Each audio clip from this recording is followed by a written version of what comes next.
एक सवाल, बस एक सवाल। अगर आपकी कंपनी का रेवेन्यू तब बढ़ता है जब दुनिया में वॉर होती हैं, तो क्या आप चाहेंगे कि पीस हो? आप ही मुझे बताओ। साल 2022 रशिया यूक्रेन वॉर शुरू हुई, उसी रात लॉकहीड मार्टिन का स्टॉक ऊपर गया। साल 2023 गाजा में कॉन्फ्लिक्ट शुरू हुआ, उसी हफ्ते बीए सिस्टम के ऑर्डर सर्ज हुए। साल 2001 9/11 हमला हुआ, अगले एक साल में यूएस डिफेंस बजट 300 बिलियन से 400 बिलियन यूएस डॉलर तक बढ़ गई। हर बार हर वॉर में यही सेम पैटर्न दिखता है। यह यूं ही नहीं होता, यह एक वेल डिजाइन सिस्टम है और आज उस सिस्टम के असली चेहरे को देखेंगे। एपिसोड 1 में हमने समझा वॉर एक बिजनेस मॉडल है, एक लूप है जो 1945 से लगातार चलती आ रही है। लेकिन एक सवाल जो एपिसोड 1 में अधूरा रह गया, लूप कौन चलाता है? सिस्टम हमने देखा, लेकिन सिस्टम के पीछे इंसान होते हैं, कंपनीज होती हैं, चेहरे होते हैं। आज हम उन्हीं को फेस करेंगे। आज हम वो सब देखेंगे जो पब्लिकली अवेलेबल हैं, लेकिन अब तक जानबूझकर इसे इग्नोर किया जाता रहा। दोस्तों, आज 3 सवाल, बस 3 सवाल। फर्स्ट, यह 2.2 ट्रिलियन की आर्म इंडस्ट्री एक्चुअली रन कैसे होती है? सेकेंड, क्या यह कंपनी वॉर को जानबूझकर बनाए रखती है? अगर हाँ, लास्ट सवाल, अब तक इसे रोका क्यों नहीं गया? आज हम इन सभी डॉट को एक एक करके कनेक्ट करके देखेंगे। दोस्तों, दुनिया वैसी नहीं है जैसी दिखाई देती है। हम उसे सरल भाषा में गहराई से डिकोड करते हैं ताकि तुम अपना खुद का पर्सपेक्टिव बना सको, क्योंकि पर्सपेक्टिव बदलते ही पूरी तस्वीर बदल जाती है। मैं हूं अभिनव और आप देख रहे हैं दी आर पर्सपेक्टिव। और उन डॉट्स को कनेक्ट करने के लिए पहले मिलना होगा 5 कंपनी से जो इस 2.2 ट्रिलियन डॉलर की आर्म इंडस्ट्री को एक्चुअली रन करती है। नाम सुने होंगे, कहीं न कहीं न्यूज़पेपर में पढ़े भी होंगे, लेकिन यह कंपनी एक्चुअली काम कैसे करती है अब तक यह किसी ने नहीं बताया। दोस्तों, यह दुनिया का सबसे प्रॉफिटेबल और सबसे डेंजरस कॉर्पोरेट स्ट्रक्चर है। Number 1, Lockheed Martin, American company जो फाइटर जेट मिसाइल बनाते हैं। इनका 2023 का रेवेन्यू 67.6 बिलियन यूएस डॉलर था। नंबर 2, रेथॉन टेक्नोलॉजी, एक बार फिर अमेरिकन कंपनी जो मिसाइल्स एयर डिफेंस बनाते हैं। इनका 2023 का रेवेन्यू 39 बिलियन यूएस डॉलर था। नंबर 3, नॉर्थरोप ग्रूमन, अमेरिकन कंपनी जो स्टेटल टेक्नोलॉजी ड्रोन्स बनाते हैं। इनका 2023 का रेवेन्यू 36 बिलियन यूएस डॉलर था। Number 4, BA systems, United kingdom की कंपनी जो नेवल आर्म व्हीकल्स बनाते हैं। इनका 2023 का रेवेन्यू 25 बिलियन यूएस डॉलर था। Number 5, Boeing defence, American company जो मिलिट्री एयरक्राफ्ट सैटेलाइट बनाते हैं। इनका 2023 का रेवेन्यू 24 बिलियन यूएस डॉलर था। 5 कंपनीज, 5 अलग अलग नंबर, जिनका कंबाइंड रेवेन्यू लगभग 190 बिलियन यूएस डॉलर था। और ध्यान देने वाली बात यह है कि सिर्फ टॉप 5 कंपनीज हैं। स्प्लिट 2024 की रिपोर्ट के अनुसार global arm industry 2.2 trillion US dollar का मार्केट था। एक फैक्ट की बात, इंडिया का education budget 2023 17 billion US dollar था और इन 5 कंपनीज ने हथियार बेच करके इससे 11 गुना ज्यादा कमाया। अब सवाल हुआ जो डॉक्यूमेंट्री की शुरुआत में पूछा था, क्या यह कंपनी पीस चाहेंगी? दोस्तों, अब कुछ डेट्स देखते हैं। 24 फरवरी 2022 रशिया ने यूक्रेन पर अटैक किया, उसी दिन लॉकहीड मार्टिन का स्टॉक ऊपर गया, रेथियोन का शेयर्स ऊपर गया, नॉर्थरोप ग्रूमन का शेयर्स अचानक बढ़ा। एक तरफ यूक्रेन में फैमिलीज बंकर में छुप रही थी, दूसरी तरफ वॉल स्ट्रीट पर आर्म्स स्टॉक अपने पीक पर थे। 7 अक्टूबर 2023 गाजा में कॉन्फ्लिक्ट शुरू हुआ, बीए सिस्टम के ऑर्डर सर्ज हुए। 12 सितंबर 2001 9/11 हमले के बाद यूएस डिफेंस बजट अगले एक साल में 300 बिलियन से 400 बिलियन तक बढ़ गया और लॉकहीड मार्टिन का रेवेन्यू अगले 5 साल में डबल हो गई। हर बार एक ही पैटर्न दिखा, वॉर इक्वल स्टॉक अप, इस इक्वल स्टॉक डाउन।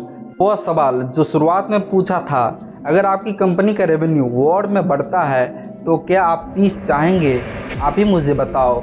लेकिन यह सिर्फ शुरुआत है, क्योंकि अब जो देखेंगे वह स्टॉक मार्केट नहीं, यह उन लोगों के नाम है जो इस सिस्टम को अंदर से चलाते हैं। दोस्तों, एपिसोड 1 में हमने रिवॉल्विंग डोर और डिक चेनी का जिक्र किया था। पूरी डिक चेनी की स्टोरी एपिसोड 1 में डिटेल से कवर है, डिस्क्रिप्शन में लिंक है, एपिसोड 1 जरूर देखना।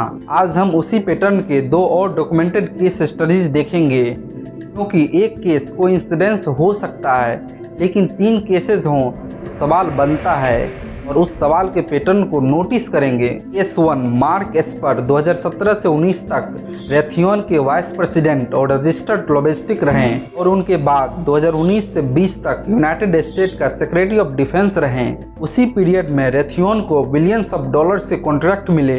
यह यूएस सेनेट कन्फर्मेशन हेयरिंग्स में डॉक्यूमेंटेड हैं। यह कंस्पिरेसी नहीं, यह ऑलरेडी पब्लिक रिकॉर्ड में हैं। केस नंबर 2, लॉयड ऑस्टिन 2016 से 20 तक रेथियोन के बोर्ड ऑफ डायरेक्टर थे और उसके बाद 2021 से प्रेजेंट टाइम तक यूनाइटेड स्टेट का सेक्रेटरी ऑफ डिफेंस हैं। यूक्रेन वॉर में रेथियोन को बिलियंस ऑफ डॉलर्स के कॉन्ट्रैक्ट मिले। जी हाँ, billions of dollars. Dick Cheney, Esper, Austin, 3 अलग अलग निशान, 3 अलग अलग दशक और एक ही पैटर्न। अगर इन सभी डॉट्स को एक साथ देखें तो डिफेंस कंपनी का कनेक्शन, गवर्नमेंट का वॉर अप्रूव करना और कंपनीज को कॉन्ट्रैक्ट मिलना, इन सभी का कड़ी एक दूसरे से कहीं न कहीं जुड़ी है क्योंकि यह लीगल है। जी हाँ, पूरी तरह लीगल। रिवॉल्विंग डोर अमेरिका में लीगल है। कूलिंग ऑफ पीरियड रूल्स इतने वीक हैं कि प्रैक्टिकली इसे कोई रोक नहीं सकता। यह कोई लूप होल नहीं है, यह फीचर है। दोस्तों, अब दूसरे मैकेनिज्म को समझते हैं। रिवॉल्विंग डोर ने बताया कैसे लोग सिस्टम से अंदर बाहर जाते हैं। लॉबिंग बताएगा कैसे यह सिस्टम खुद को प्रोटेक्ट करती है।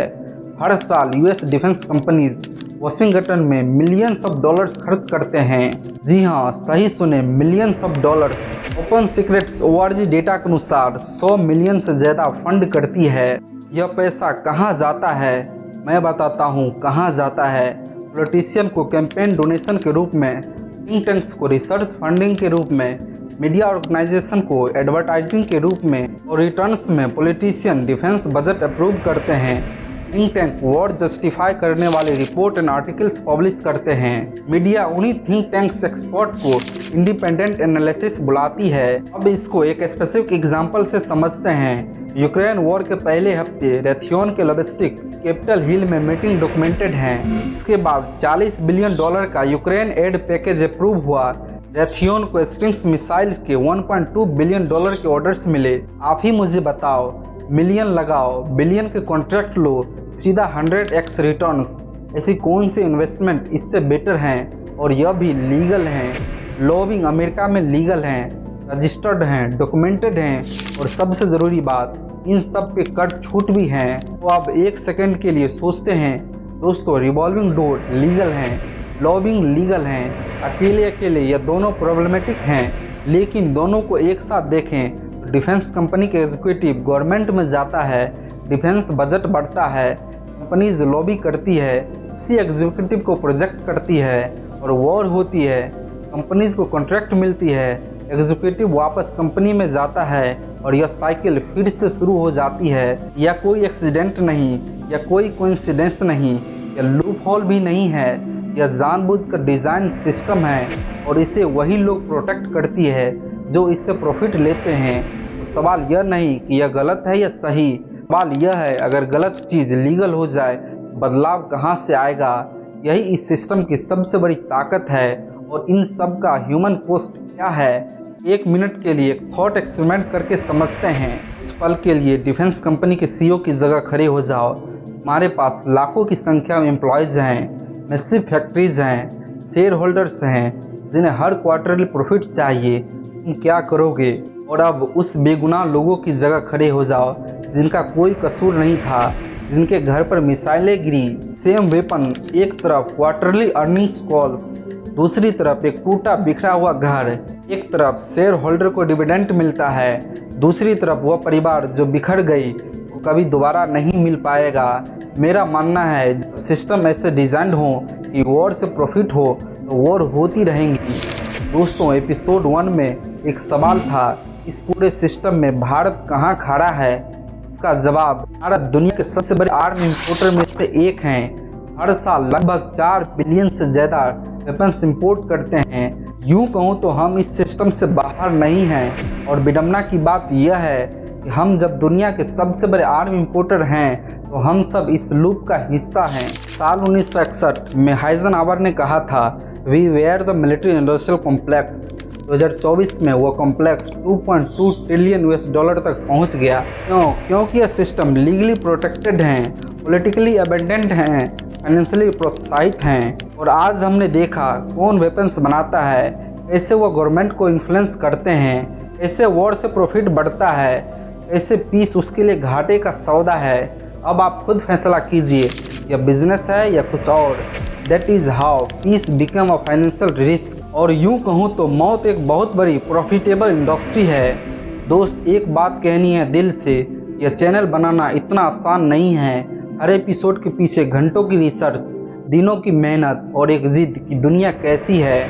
अगर इस एपिसोड ने थोड़ा भी सोचने का पर्सपेक्टिव शिफ्ट की तो लाइक करो। इसलिए नहीं कि एल्गोरिथम को चाहिए, बल्कि इसलिए कि जो खुद सोचता है वो कभी मिसगाइड नहीं हो सकता। वॉर इकोनॉमी के पूरी सीरीज के लिए सब्सक्राइब करो। यह तुम्हारे लिए तो फ्री है, लेकिन मेरे लिए बहुत बहुत ज़रूरी है। और कमेंट में बताओ, जब दुनिया में वॉर होती है तो आर्म्स कंपनी का स्टॉक ऊपर जाता है, उस कंपनी के शेयर होल्डर्स को क्या फील होता होगा।